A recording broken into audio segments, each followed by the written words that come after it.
What I find people really like to hear is when you say to them, I believe everyone should be their own doctor. Because only you know how you feel, only you know what you've been through, and only you know how your body responds. And if you've ever been to a doctor who won't listen to you, don't be that doctor. When the body speaks, it's important for you to respond. I find everyone likes that because everyone likes to be listened to. So you listen to what your body says. Have we got some more diseases, students? Was that a hand? A hand there? Yeah. I don't know how to pronounce it. Fibromyalgia. Fibromyalgia. This is a strange one because it's almost something you can't see. And the symptoms of fibromyalgia is pain in the muscles, pain in the legs. And everywhere. What is it? And what are the causes? So what could possibly be the cause? Any ideas, students? Pardon? Stress. The ache loss a lot. Yeah, stress. Fibromyalgia is an effort from nature to free the system from conditions that arise because of a violation. So when you're looking for the cause, you go through these with the person. And when they say, can you cure it? What do you do when someone says to that? You say, well, I cannot cure anything, but we have found when the body is given the right conditions, it responds. And that's what we can teach you, is conditions to give the body to bring about normality, to restore balance. So if they say, well, what's causing my pain?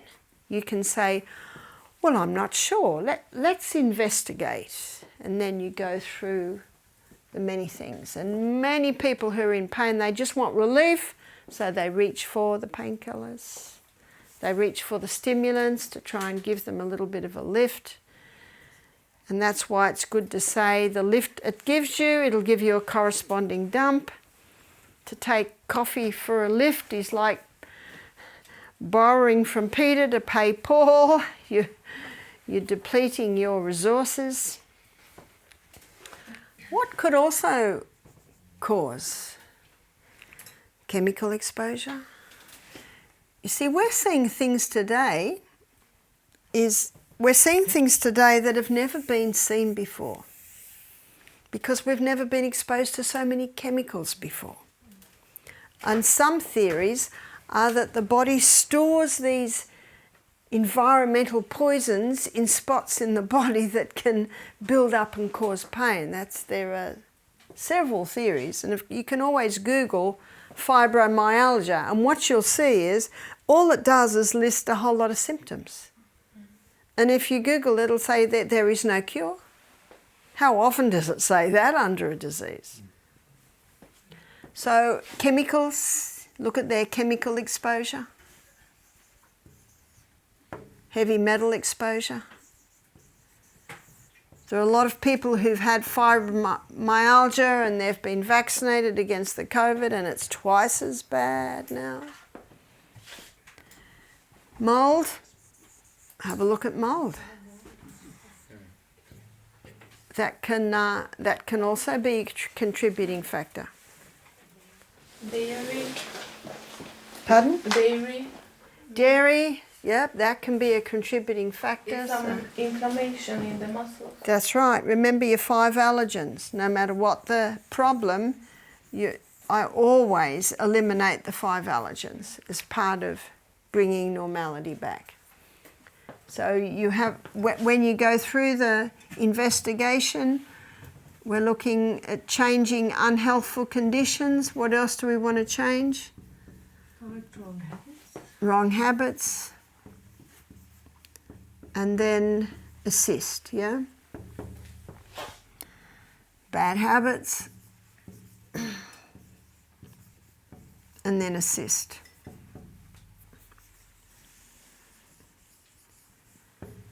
And a great additive to the health retreat is a steam sauna.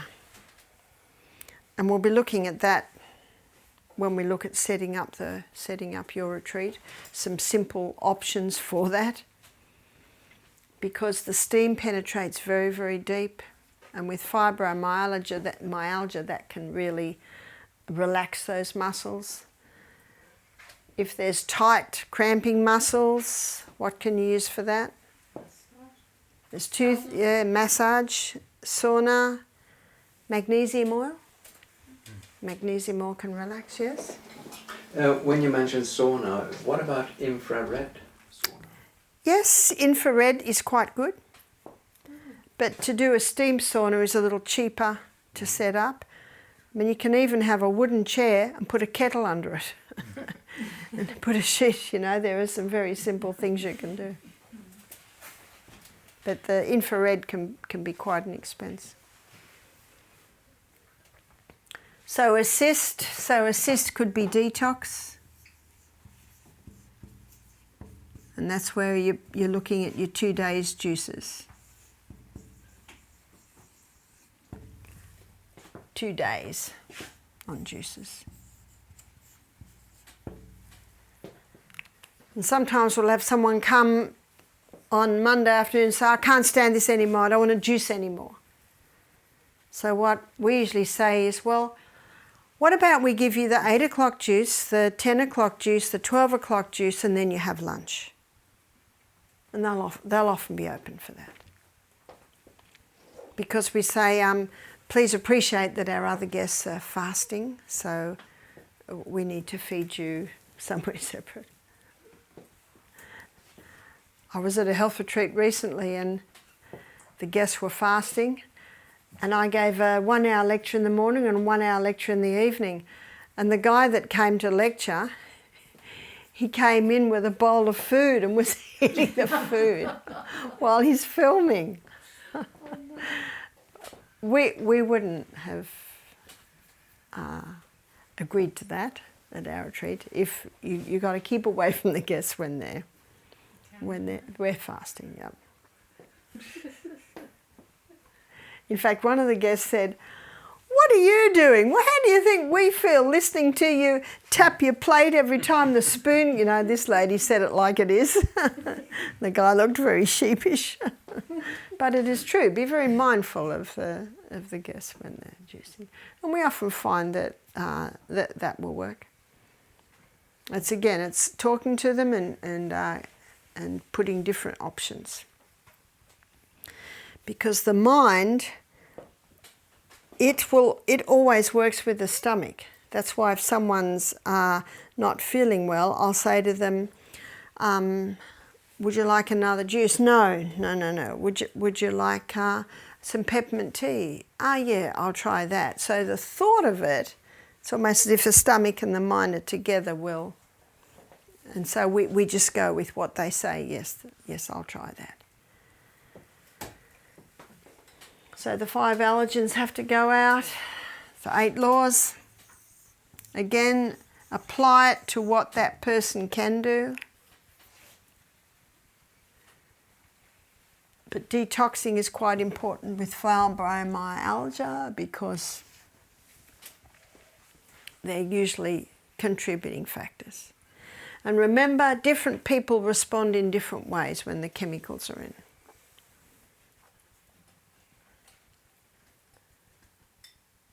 As you do your investigation, you'll find out how they are in the water. You'll find out what they're eating. You'll find out if they are exercising. And most people with fibromyalgia will say, you don't understand, I can't exercise, my legs are too sore. So then you might have options. Can you swim? No, I don't like swimming, I'm nowhere near a swimming pool. Anyway, there is a swimming pool, but it's chlorine, and I don't want to go in there. And we can understand that. So then you might suggest having a massage once a week. And exercise the rebounder, because there's no jarring with rebounding. Yes? Could a keto program be applicable in this case? Possibly. It's not as important as with neurological, as with cancer. Cancer is very similar to the keto. So you'd feel your way, because some people, they're miserable with their aches and pains, and you know they don't want it to be that restrictive, and so you feel your way with it. Yeah. Is it the muscles, or is it in other tissues too? It can be in other tissues. Yeah. Yeah. So gentle exercise bike. They might. Yeah, I could do that.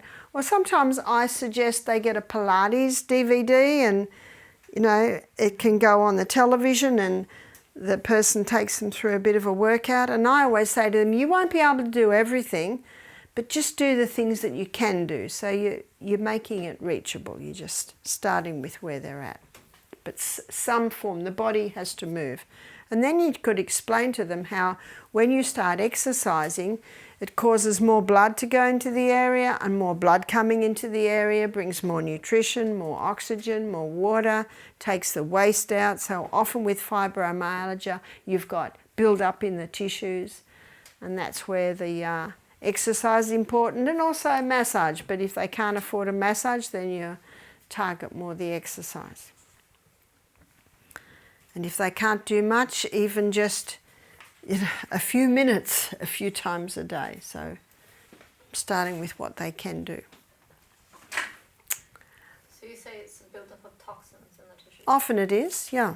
Yeah, yeah. That is one theory. You might be able to come up with another theory if you investigate.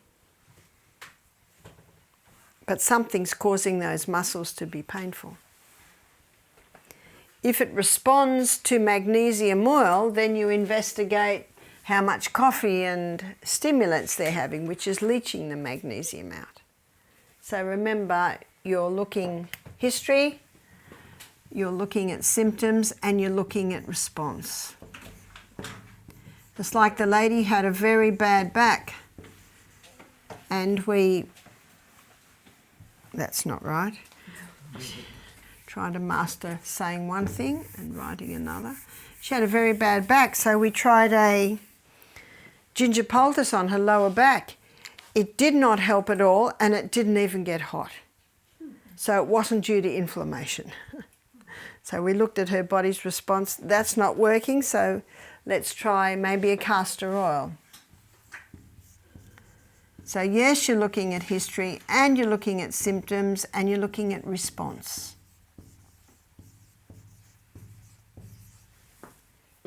So depending on what you find as you investigate the cause, you will adjust it accordingly. Yeah? Another theory that I have read is that the brain is not correctly functioning, so they give false signals to the nerves that they should release pain even if there is no threat for that. So can we also adjust to that? And sometimes the brain gets into the habit of that. That is true, but you might not even discuss that, or you might, depending on how open they are to it and how you can change that around. So rewiring the brain. I'll give you the story, and this story is found in a book by Norman Doidge.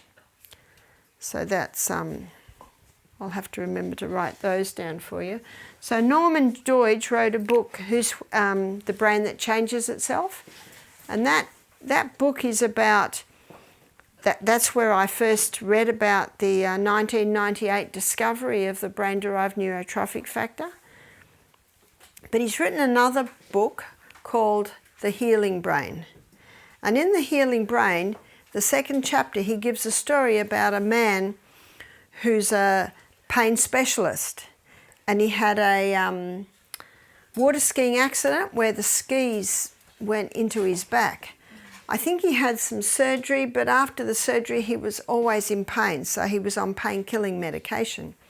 After a couple of years on this, he began to realise that there was not a good future here. He was still in pain, he was addicted to the pain-killing medication, and he knew what the pain-killing medication was doing to his kidneys and to his liver. And he believed that his back was in the habit of sending off pain signals, similar to what you say. So he developed a program to conquer this, and he used the acronym MIRROR. He was motivated to change. He didn't want to live like this anymore, so he was going to make some changes. So he was motivated. Intention. That reminds me of what Daniel did. He purposed in his heart. An intention. He had an intention. And he knew that he lived in a reliable body. There's no doubt about that. He lived in a reliable body that has the ability to regenerate. And he was relentless in his task to conquer this. And every pang of pain he took as an opportunity to picture in his mind a pain-free brain.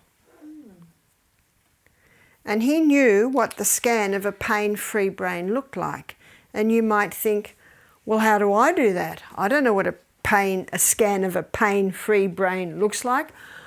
Well, just picture a brain that has no pain. Maybe it's got a big smiley face. Maybe it's got a bit of roses in there. Maybe it's a peaceful scene. Maybe you'll just picture no pain here.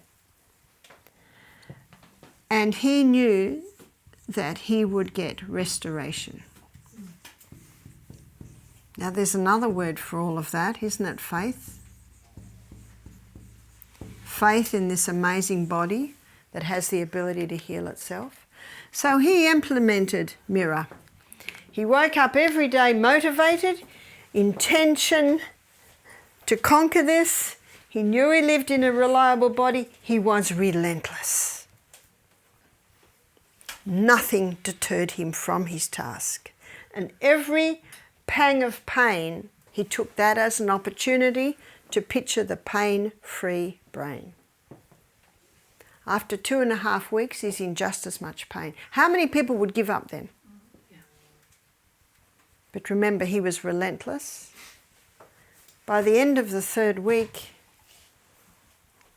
he was experiencing relief. How many days to change the habit? 21 days, yeah. He became pain-free. Isn't that incredible? What was the name? Again? What was the name again? The Brain's Way of Healing by Dr. Norman Doidge. No, the brain that changes itself. There's 2 books. Oh, the 2, yeah. The brain that... The Brain That Changes Itself was his first book, and then The Brain's Way of Healing is the book that has this in it. And his name? Dr. Norman Doidge is the name of the author. The name of the man that did this, it's a long European name that you might be better at memorising than me. Merchlikov or something like that. I'm on the plane when I'm reading this. And I wanted to get up and say, listen to this, everyone. Incredible. Absolutely incredible. He did it. He rewired his brain. Because that does happen. It's exactly what you say, Katia, that the brain can get into the habit of shooting pain signals. And we've got to change that around, rewiring the brain. He was so excited that he started to teach his patients. Remember, he's a pain specialist. One lady got out of her wheelchair and started walking again. But others did not, because they weren't relentless. He wouldn't allow anything to deter him from his task, even after 2.5 weeks and still pain. And I think I told you about Dr. Paul Brand and his book, The Gift of Pain, where he had that severe gall pain, and he was unable to get it attended to because he was so busy. So in the middle of the night he walked along the paths in his hospital in India, and the paths had cracked shells on them. That barefoot, that would hurt. He said it took the edge off this pain, it diverted him. When he got back from his walk, his feet were sore, but he could handle that. But his pain was down 50%. He was able to sleep.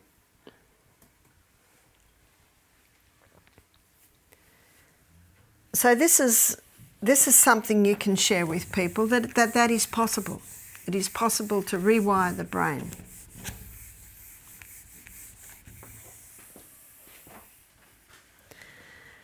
But some people might take offence when you imply that they're in the habit of shooting pain signals. That's why it's great to give a story. It gives a story about someone else who was able to conquer it. Yes? Another symptom is that they can't sleep, but they awake completely restless. So like they go into bed again. So Yeah. they have no really good sleep. Well, the other is Epsom salts bath before they go to bed. Remember, Epsom's, there's two things that will relax the muscle, and that is magnesium and moist heat. And if they don't have a bath, they might rub the magnesium topical oil into their muscles and put some hot water bottles maybe on their legs. Or there is a use for a microwave. It's heating the... We have them in Australia. They're heating packs and they're made out of buckwheat, like a pillow with buckwheat in it, and you heat it up in the microwave and can lay it on. So again, you're also looking at symptoms and making different suggestions and seeing what they respond to.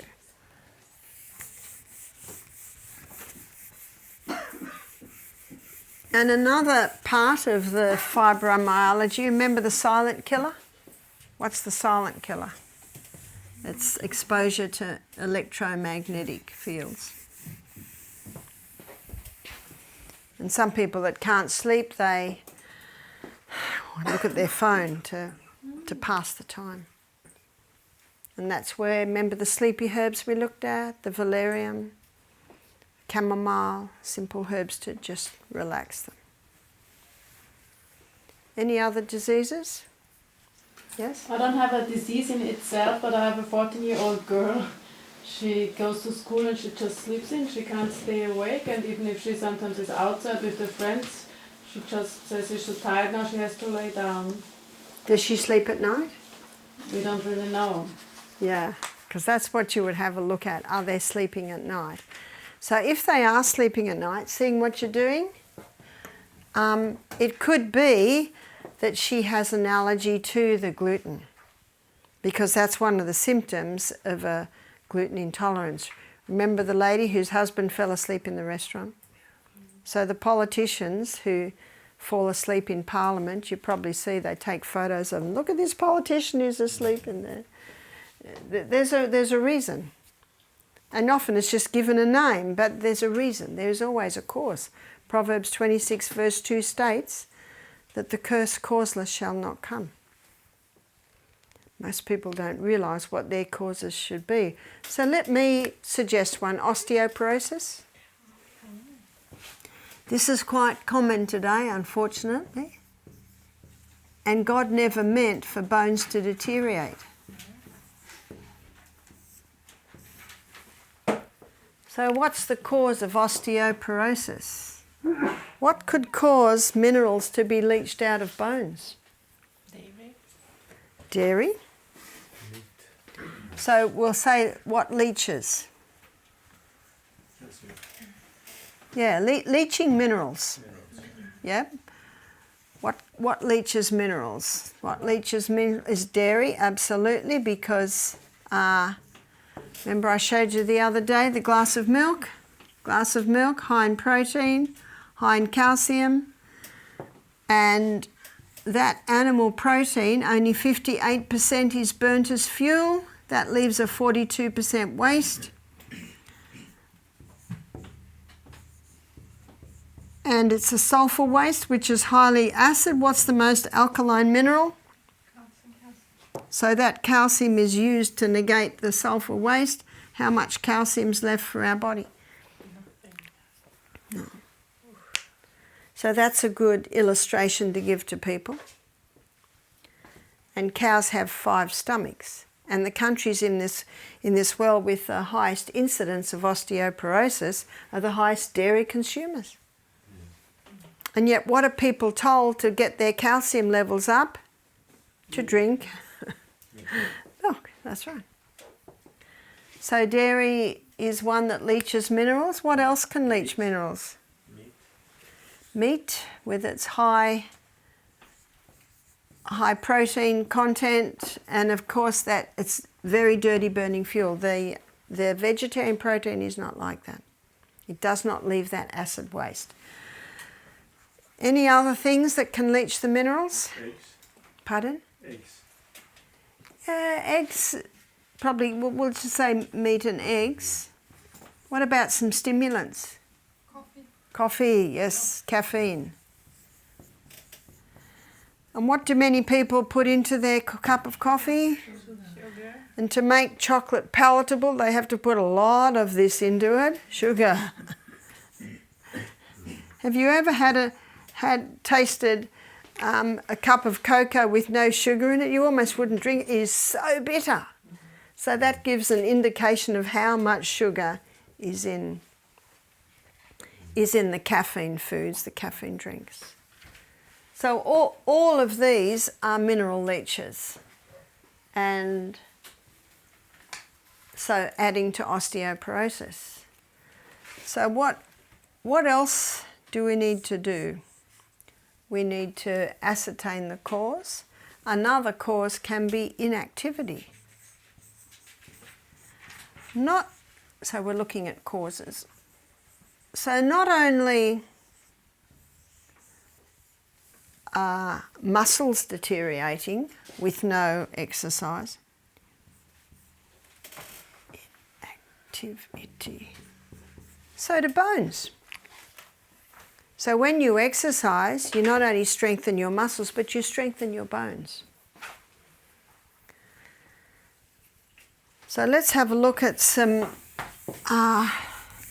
again, the laws of health, absolutely the true remedies, but let's make this directly applicable to osteoporosis. So number 1, exercise. What type of exercise will strengthen the bones? Weight-bearing exercise. So what's your best weight-bearing exercise? It's rebounding, yeah. Even rebounding, holding on to some weights. But again, you start slow. You start with what the person can cope with, little by little. Don't go at it too hard, too fast. So rebounding is great. Push-ups, you're pushing against gravity. Gardening. Yes, gardening. I guess it depends what you're doing gardening. If you're just picking out weeds, you're not doing a lot. But if you're hoeing the ground, there's a little bit happening there.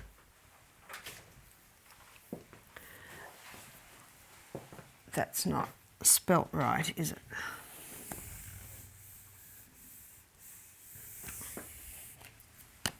Rebounding. And that's daily.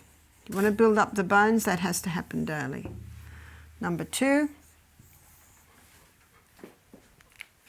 the bones are made of osteoblast cells and osteoclast cells. The osteoblast cells build the new bone, the osteoclasts take away the old bone. Can you remember earlier in the week we looked at something that boosts osteoblast cells? Progesterone. That's all right. The comfrey certainly is called knit bone. Progesterone. And so we need to balance the hormones. And by balancing the hormones, boosting progesterone.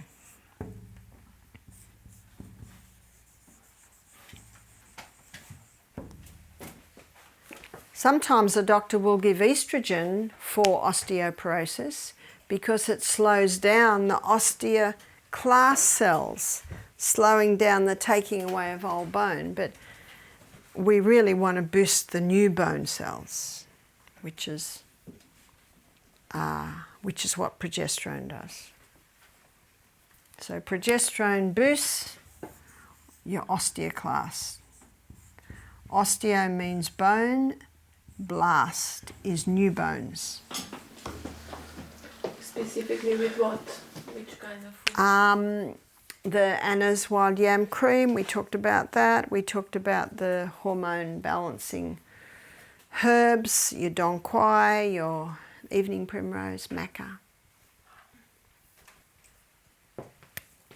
4. 3.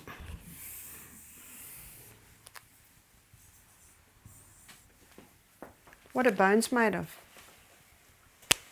Minerals. Minerals. Where are we going to get the minerals from? Celtic salt. Celtic salt, yep. Not a lot there, but you're still getting some. But where are we going to get the most from? Dark green leafy vegetables.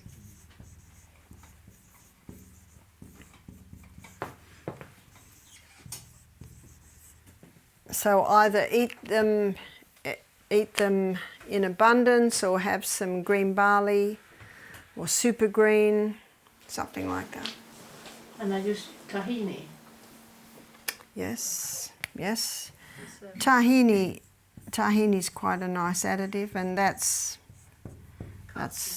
very nice in to make your salad dressings with. There's a few Lebanese dishes that have tahini, like your hummus and your baba ganoush. You're familiar with that, the roasted eggplant? They all have tahini in them. But you make a salad dressing with tahini and you can pour that on every day. My children used to love after their meal is they'd have toast, tahini and honey. They loved that. When we went on a picnic, I'd often make thin flatbreads, tahini and chopped olives and roll that up. So if you're getting your sweetness right down, chopped olives and tahini is delicious. And of course, number 4 is to stop. Stop all the things that are leaching the minerals. So stop the mineral leaches.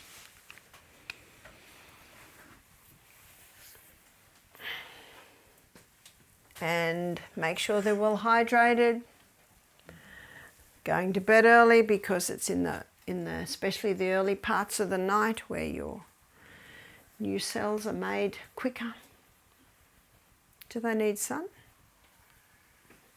Yes. Why do they need sun? Vitamin D, yeah, that's right. So vitamin D, if their vitamin D levels are low, a supplement may be necessary initially because vitamin D is essential in the absorption and assimilation of calcium.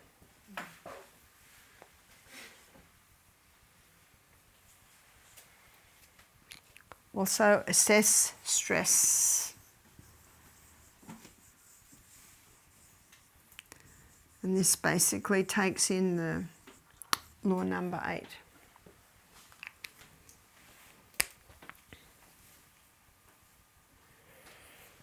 And then we can get a turnaround with osteoporosis. Yeah? Castor oil. Yeah, castor oil. It wouldn't hurt. That could go in and cleanse. So we'll put down here as number 7. You might alternate with comfrey. Comfrey is the healer and castor oil is the cleanser.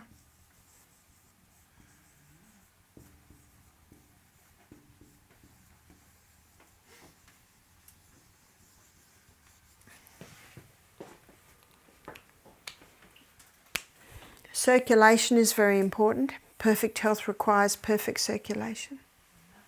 Perfect circulation means the whole body's the same temperature. I find this is not usually a problem with men, but it definitely can be a problem with women. Their feet must be warm so that the blood's circulating through the whole body. Men basically wear jeans, socks and shoes, shirts, whereas ladies, they might wear sandals and a dress that's shorter, which is all right on a hot summer's day, but sometimes you see them wearing them in the winter. And what's the life of the flesh? It's the blood. That's right. So ensure that the blood is circulating through the body in a balanced way to keep the body warm. And it wouldn't hurt to finish every hot shower with cold to also boost stimulation. Yep, hot and cold.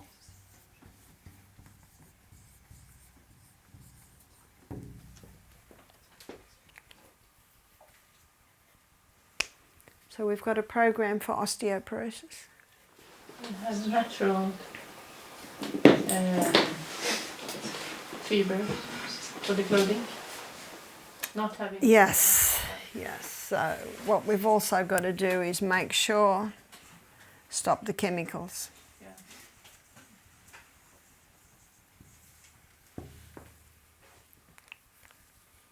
Yes? Can we suggest the next one? Sure.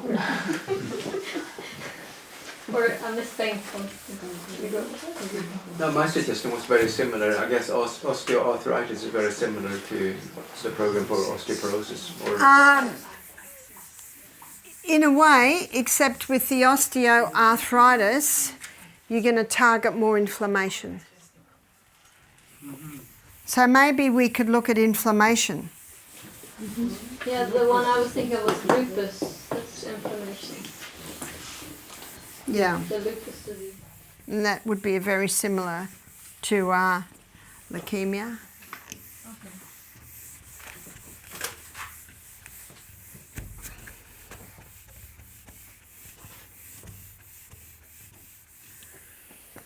So inflammation, and that really is very much with arthritis. So that could be arthritis and gout. So we go through the laws. Oxygen is an anti-inflammatory. Sunshine, even though sunshine's hot, it moves blood. And when you get blood in and out of the area, that can reduce inflammation. And number 3, cease all chemicals which can feed inflammation. You see what we use as our guideline? Early nights.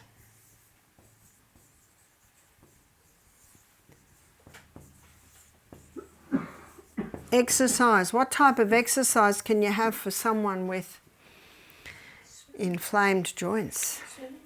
Swimming. That's right. No jarring. Must be no jarring. So no jarring, and there's no jarring in swimming. But when you run, there's jarring. So rebounding. And the other exercise where there's no jarring is the exercise bike. So again, you find out what the person can do and will do.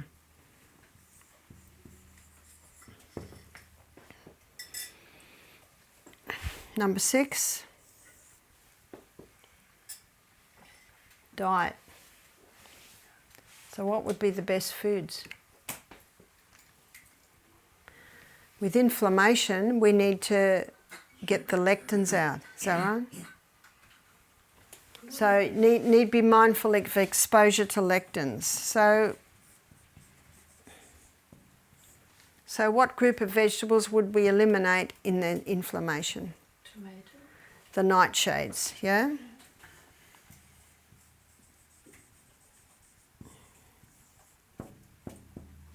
Eliminate the nightshades, which is tomatoes, capsicum, eggplant, and white potato. So then it's important to bring them in alternatives. So what will I have in my salad? You can have avocado, you can have grated carrot, grated beetroot, celery, lettuce. What can I have for my bakes? Baked pumpkin, baked sweet potato.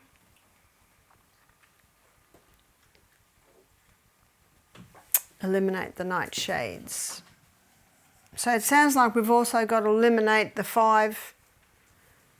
Eliminate the 5. We'll just say the 5. The 5 must go because the oats and the wheat are the highest lectin foods. Do they have to eliminate legumes? What have they got to do with the legumes? Well soaked, well rinsed, dirty water away, and ideally, if possible, pressure cooked. Because the pressure cooking, what does that do to the lectins? Destroys them. And what's another way we can help to prevent the lectins getting into the blood? Because remember, when they get into the blood, they increase the inflammation. What's that barrier that can disarm them? It's our gut flora. Yeah, so you might daily sauerkraut, yogurt.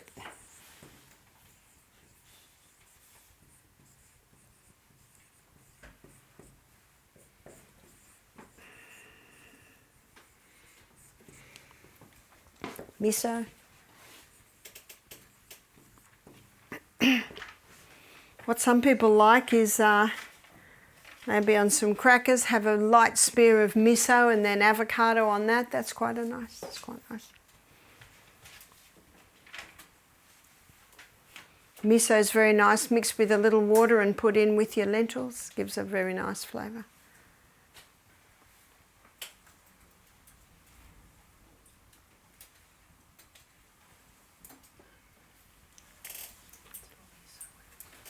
What sort of, on the pH scale, what sort of foods are they best to concentrate on? Alkaline foods, yeah.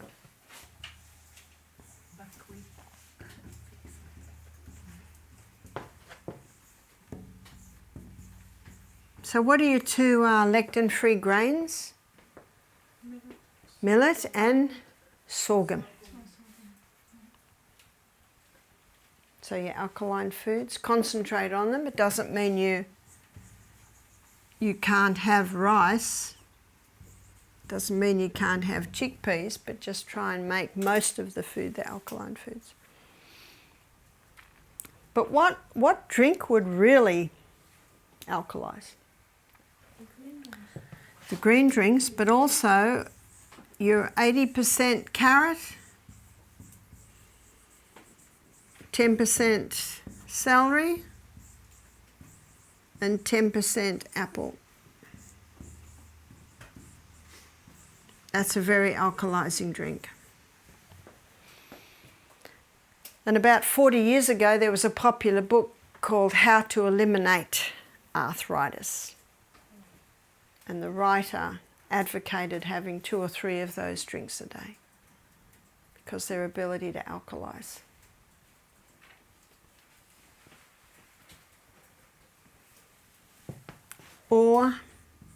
And green drinks.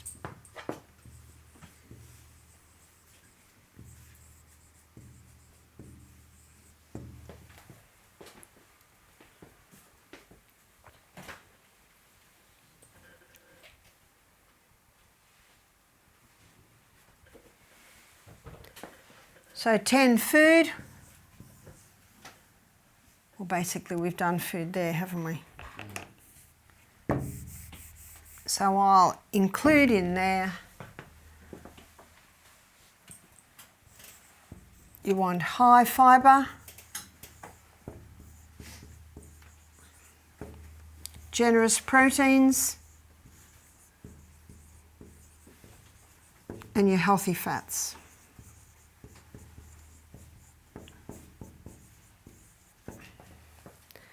So you might type up a acid-alkaline balance to give them, to show them. You might also type up a lectin program to show how they can get their lectins levels down, or their exposure to lectins. And you might even start a program in your computer where you'll have like a template and you can adjust it per person and print out a program for them. And that's where it's nice to have the 8 laws as your format.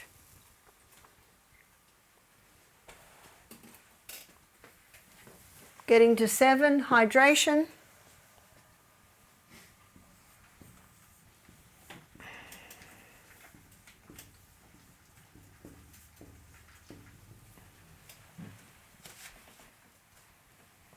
Number 11, assess stress.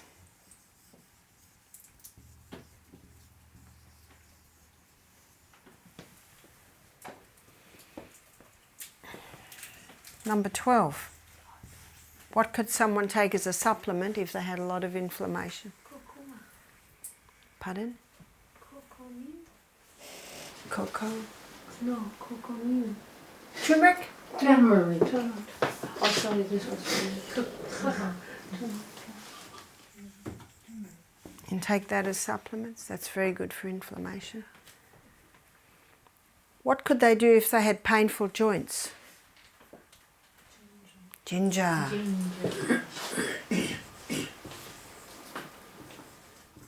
And remember to give them a word of caution. Don't overdo it. Ginger poultice.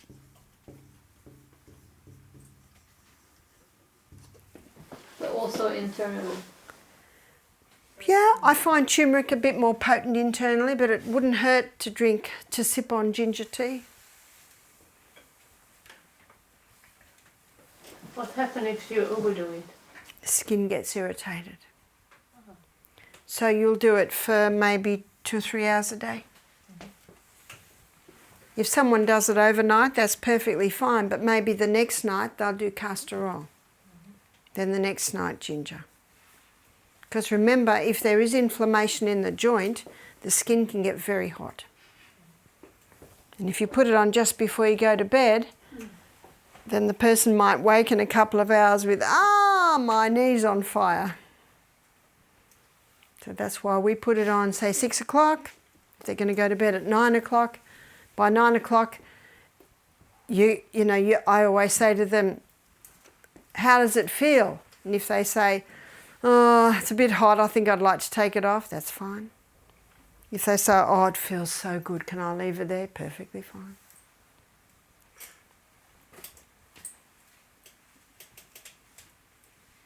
Remember the lady that changed her ginger poultice every 6 hours, non-stop?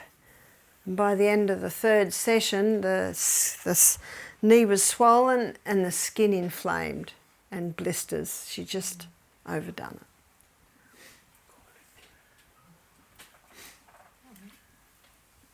it. Would garlic be a help in this situation? Well, I have heard of one medical missionary who suggested garlic on inflamed joints, and it blisters. And they claim that when the blisters break, a lot of the uric acid is coming out, but it sounds like a bit of a harsh treatment to me. And so then a person's got all these painful blisters. But take it internally, eat it. You could take it, yeah. Again, if the person can take it.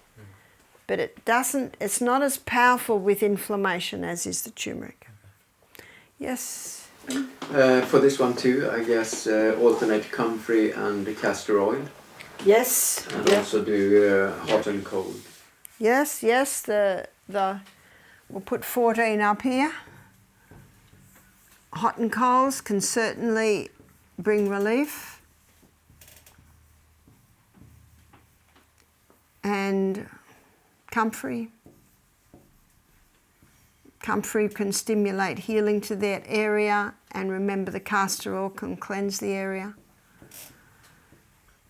I mean, some might put ginger one night, comfrey another night, castor oil another night.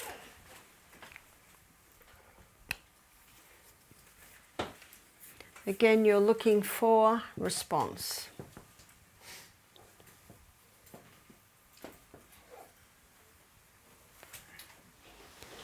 Yeah?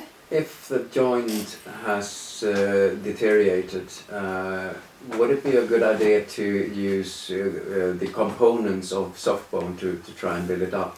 Or would that work at all? It can. It can. That is true. But to help to build it up again, you want blood supply in there. And you also want to get inflammation down. And that's where the comfrey can come to help rebuild. And if it's difficult to wear the comfrey poultice to the area, the comfrey cream, applying the comfrey cream several times a day.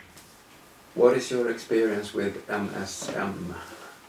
I don't have experience with that, with the MSM. It's a mineral supplement, isn't it? Organic sulfur. Organic sulfur. So it's not MMS, it's MSM, organic sulfur.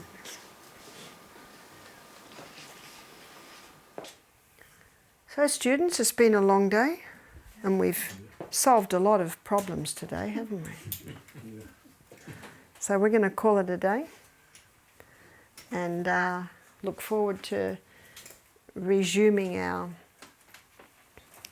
classes tomorrow. So I'll ask God to close our meeting. Father in heaven, we thank you again for what you've shown us today, and we pray that we will all receive a great night's sleep where our knowledge that we've learnt today is consolidated and confirmed in our mind, and we can awake refreshed and revived in the morning for our next day of our classes. So we pray now that you'll bless our evening, and we pray it in the name of Jesus. Amen.